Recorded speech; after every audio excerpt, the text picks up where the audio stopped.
Everybody. Little frost eating clover. Everybody always asks what we're doing, how you do it, how you do frost eating. Well, we're here on one of the famous plots. This is Moose Buck plot. Come out here with me and I'll show you guys and we'll try to beat this wind. Here. Camera move. So, line back there, blowing around, tree stand here. Wind blowing out of the south, wind blowing out of the west. This plot is a big giant bedding area down in this ravine right here. Today is about white gold, clover rush. They're out of Michigan. I really like their quality of seed and I like the guys that are there. Out of Clare, Michigan. This plant's about a half an acre. So it's got this ultimate plot 3-step strategy. Step 1, establish. This is my plan of attack of everything. This is what I shared with them. It's really done well for a lot of people, for myself included. But this is my ultimate plot 3-step strategy that they're promoting. We're friends. We work together on a lot of different consults. This is a coverage bag of 5 pounds per half acre. This is about a half an acre. This whole plot, as you can see, it's got a little bit of green coming up. I'll get you a close up in a second, but this 5 pounds does about a half acre. We're here in the early part of the year. You can see that clover, little bit of haze coming up. These plants are just now starting to come out of their little dormant behavior, their winter behavior, and they're just now starting to grow. And this plot was clover last spring, then came up and tilled up in the middle. You can kind of see this is kind of green, and then you'll see brown right in the middle. That has no clover seed on it whatsoever. That's where I went into this clover, the 3-step process. Number 1, get in spring, either get in early spring, till this up, get your clover in, then keep this bad boy weed free using IMOX, clethodim, butarat. These are all things that will not affect clover and will kill your weeds and your invasive stuff. IMOX is what I really like using. IMOX kills grasses, it kills other broadleaves, and leaves your clover beautiful. Let it get up and established, mow it a couple times. You still have weed problems, then do the IMOX. We'll do later videos on that, or get hold of the guys that do the white gold, and they can tell you what to use as well.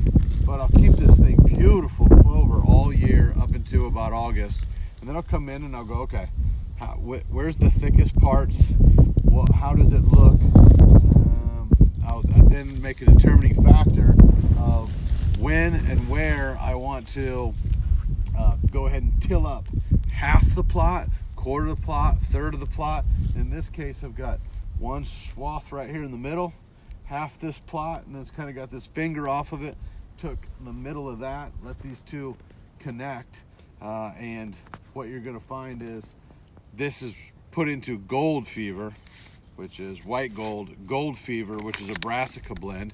That gets your radishes, your turnips, your Essex rape, collard greens, all that coming up in there, which gives you the tonnage that you need to make it through the winter. But man, you get a mild year like we had, you're going to make it till November 17th, November 20th in the Midwest, where their clover is still going to be the hot spot. And then when it turns super cold, your deer are going to really hammer the brassicas. I got one more step, that's why it's a 3-step. Once this is established, and it gets into later in August and early September, I'll come in with a product called Klondike. So you've got clover rush, then you've got the gold fever, get the brassicas up 4 or 5 inches out of the ground. Middle of September, early September, late August, depending on where you're at, I'll come in with what's called Klondike. It's a three cereal grain blend of winter wheat, oats, rye grain, 3 cereal grains. I'll put it over top everything, because if I've got clover in here and a little cereal grain goes down between them and we get these dewy nights, this is all for later on in the summer, but I'll talk about it real quick.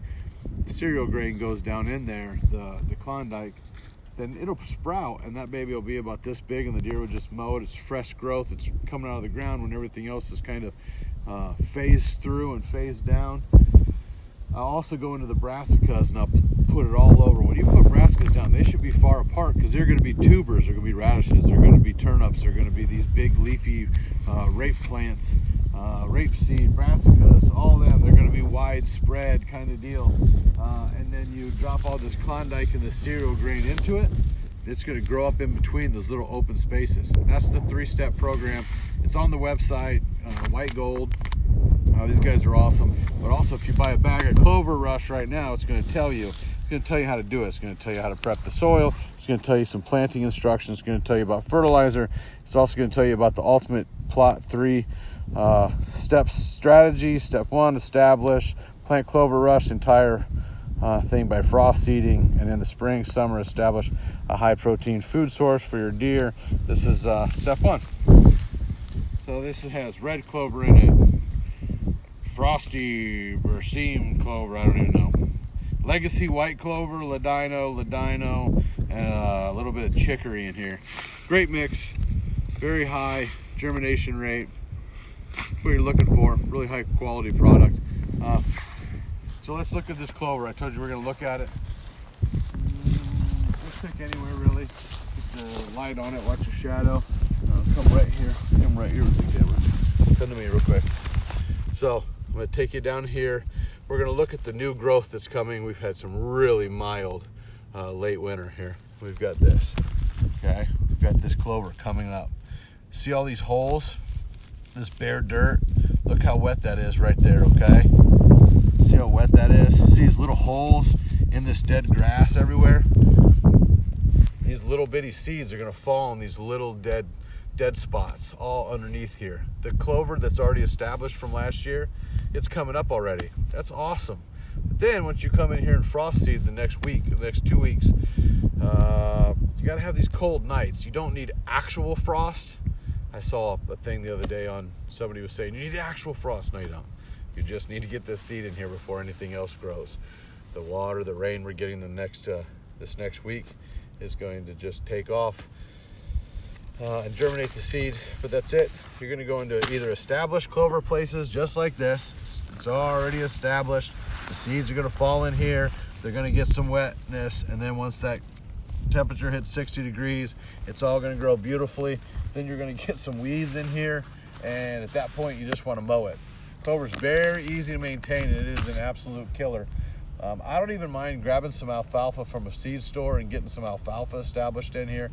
It's one thing for droughts that'll grow, alfalfa will grow a 7-foot taproot, withstanding droughts a lot. That's why Montana is a big producer of alfalfa. Then you come over here just a little bit. You can see right now, this is bare dirt.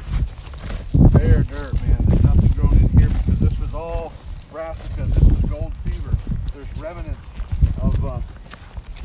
of little baby radishes and little baby turnips that are half eaten, and these little things. These are all rape plants. Right now, this baby's sitting here. Nothing's growing. Nothing. Clover loves cool temperatures for growing, which is why early season, getting ready for turkey hunting, getting ready to establish your plots. Get this in here. Get your clover. Get it in the ground. Just put it on.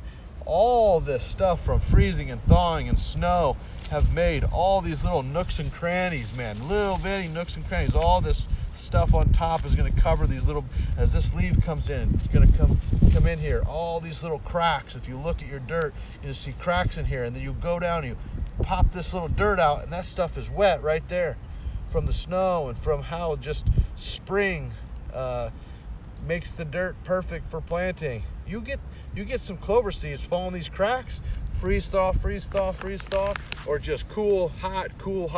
It'll get these little bitty teeny tiny clover seeds in the perfect spot, man. And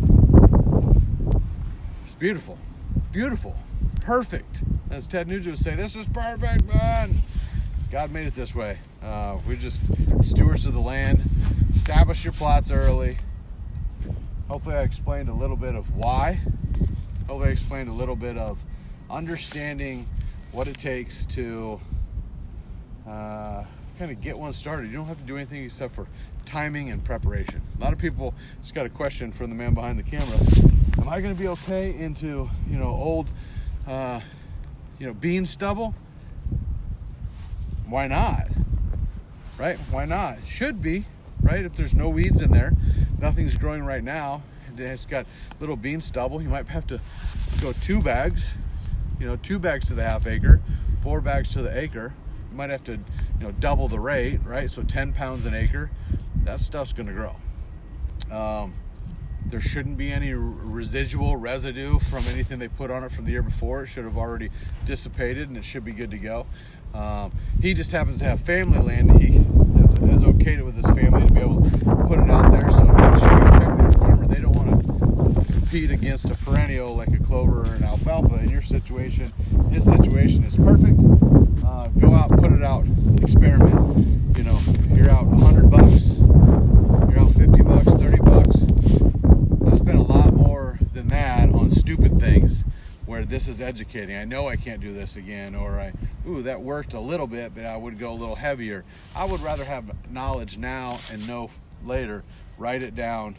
Be proactive in writing it down and learning from these things. When I first started, I would have never been able to tell you this 10, 15, 20 years ago. But I know that if I put this down today, got my spreader in the car, surrounded by CRP. It's going to be beautiful. Here, I'll show you the CRP and why this is so good. Bedding this way. You can go to stuff there.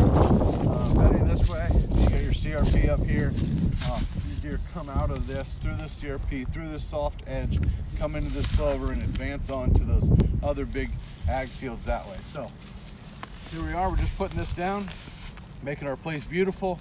GameChangers Land Management.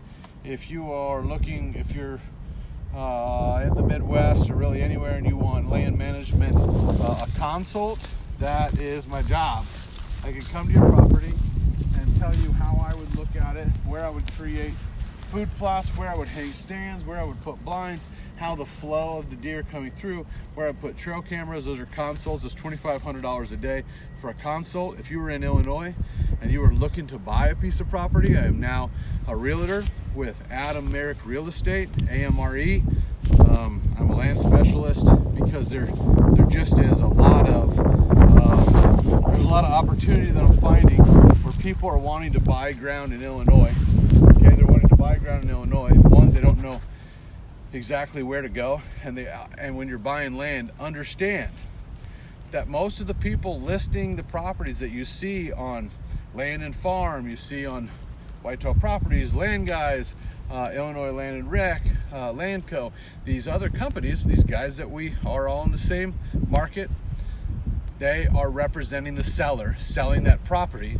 And when you see that piece of property, understand that those people need to declare dual agency and that they are representing the seller. But if you're looking to get the best bang for your buck, the best perfect property, then you need somebody to represent you. So I can be your buying agent, or if you have a piece of property to list, let me list it for you. I can tell you really what the value is. I can tell you that if a farm, if you're coming from PA, like I got a couple friends in PA looking for farms right now, actually one in northern Illinois that just bought a farm in Illinois. I know if that farm, just from looking the area around it and looking at what it has, and the PI and from the tillable to the tillable ratio to timber to CRP to the programs that are out there in that area, I can look and tell you if that farm is a 4 and can become a 7, or is that a farm of 7 and can become a 9? Is it undervalued where this is a great deal and you can kill 2 or 3 big deer off it? Or if you're a person that says, I just want to see a lot of deer, I want to be able to take a couple 125 inchers with me and my family every single year, does it have the stuff surrounding it to make it that good? And again, Adam Merrick Real Estate, I'm a land specialist there. It's out of East Peoria.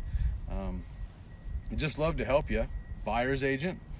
If you find something that you love in Illinois and you want to put an offer, or you want to see it, you can see it with them, or you can call me. I've had a particular situation where I sold a farm for a guy, and the guy says, I'm looking to buy this other big farm, huge farm. It's a lot of money. I need to make sure that I'm able to, I think really good.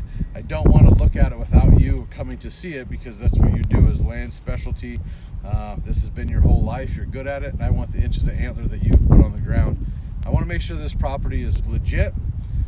Please come look at it. I said I can. I said I'd do it for $2,500 for the day, and I come up with a year, 3-year, 5-year plan. Or if you have not signed an exclusive buyer agreement with somebody, then you can just sign with me. I can be your buyer agent for a year, and I will work for you and be, your hound dog to go find these farms and find exactly what you want.